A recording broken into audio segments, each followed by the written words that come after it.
ভাবি ভাবি কেডা আহেন বাইরে আহেন। কেডা গো ভাইজান? কয়টা কাপড় ডেলিভারি দিতে হইব, জামা কাপড় জমা আছে, সেলাই করতে বসছিলাম। কি হইছে? এত চিৎকার চেঁচামেচি করে ডাকতেছেন কেন? আপনার পোলায় রনি কই? তার ডাকেন। আমার ছেলে রনি। কে তারে ডাকবো কেন?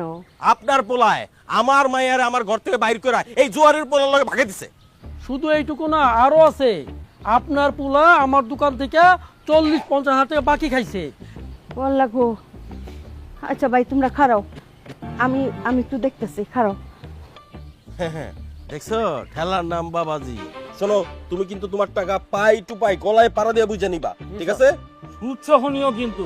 সুচ্ছ নিব, ঠিক আছে? কে যে কি নিব ওটা পরে বুঝাবো নে। হ্যাঁ, আপনার হাত পা গুড়ায় পকেটের মধ্যে রেখে দেন।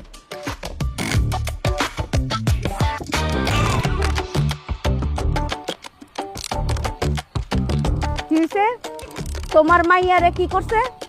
তোমার মাইয়া তার পোলার সাথে বাইকে গেছে না? আর তোমার দোকান থেকে কত বাকি খাইছে? 40-50 হাজার তো হইব। দূর বেটা, 40-50 হাজার টাকা বাপের জন্মে চোখে দেখছস নাকি? হ্যাঁ, মিথ্যাবাদী ষড়যন্ত্রকারী দল। তোমাগো পোলা মাইয়ার চরিত্র খারাপ, তোমাগো পোলা মাইয়া প্রেম করে বাইকে গেছে, তাতে আমার পোলার কি দোষ?